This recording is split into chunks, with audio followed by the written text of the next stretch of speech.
शत्रुबुद्धिविनाशाय दीपज्योतिर्नमोऽस्तुते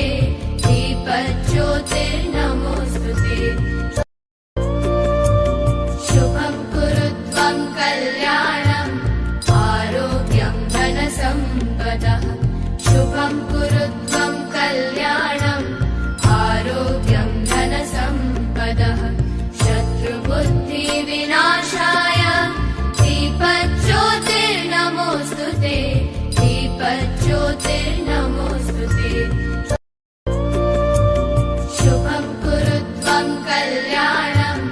आरोग्यं धनसम्पदः शुभं कुरु